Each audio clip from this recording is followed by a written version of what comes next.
Live from the Learner-Centred Learning Centre, it's the Care and Compassion Hour, where we explore the exciting potential of LCL principles in patient-centred healing, or PCH.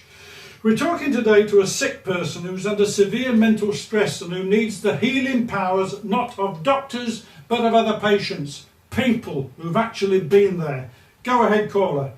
Can you hear me? Yes, we can. What's on your mind? Well, it's difficult to talk about. You can express yourself freely on the Care and Compassion Hour. Well, I'm going through chemo right now. The doctor says to look on the bright side, but naturally I'm very concerned. Typical. The first thing to know is you're not alone. That's just it, I am alone. And when I heard about your show, I thought I'd give it a try. Although I've found in the past it's often best not to share worrying personal information with others, because most of them don't know how to respond. Well, our callers are the soul of sensitivity and discretion. Are your callers qualified as counsellors? Not exactly, but you'd hardly know the difference. The line's open, listeners, so let's have some of your care and compassion for our guest. Line number 3. Hello? You're dying then? Well, it's early days and you live in hope, don't you? Although if your doctor says you should look on the bright side, there probably isn't one. Exactly.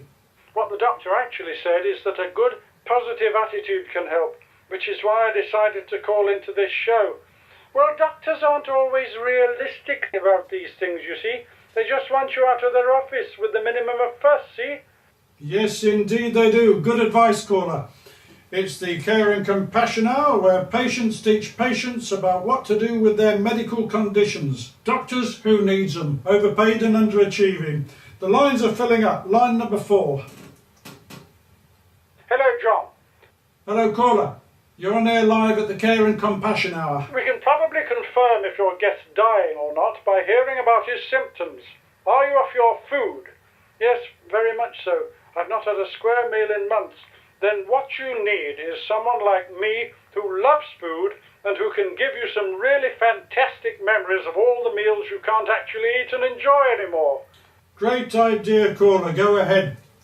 I know a fair bit about gourmet food, and last night I made my wife an appetizing sautéed beef creation with garlic roast potatoes and a full-bodied Pinot Noir. Perfect combination. And tonight I'll be doing... Are you all right, caller number 1? Food sounds lovely, but it's rather difficult to take all the details just now, in my condition. It sounds pretty bad for you then? Thank you, caller. Good try. Caring and compassionate. Call us again with another food description idea. It's the Care and Compassion Hour, where patient-centred healing beats doctor-centred doctoring hands down. Doctors, what do they know? Did I ever tell you about my bad hospital experience? Well, never mind about that. Line number 5. I've got the perfect idea for the dying guy. You should invite all your listeners to send him a get well email or tweet. Great idea. Oh, thanks, but no thanks.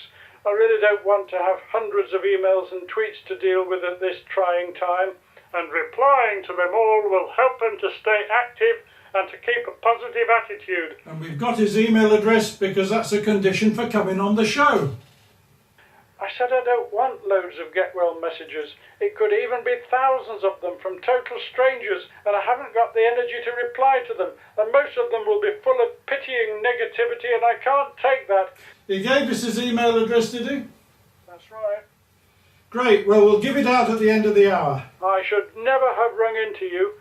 I'd have been better off following my instinct and dealing with this in isolation rather than talking about it to these sensitive idiots. OK, well, sorry about that, line 5. Some people just can't be helped, can they? We'll follow up on your email idea with the dying caller anyway, because it's possibly can't recognise the benefits of it till he sees all the care and compassion there is out there. After all, that's why we call the Care and Compassion Hour. Stand by for the next person who needs your sympathy.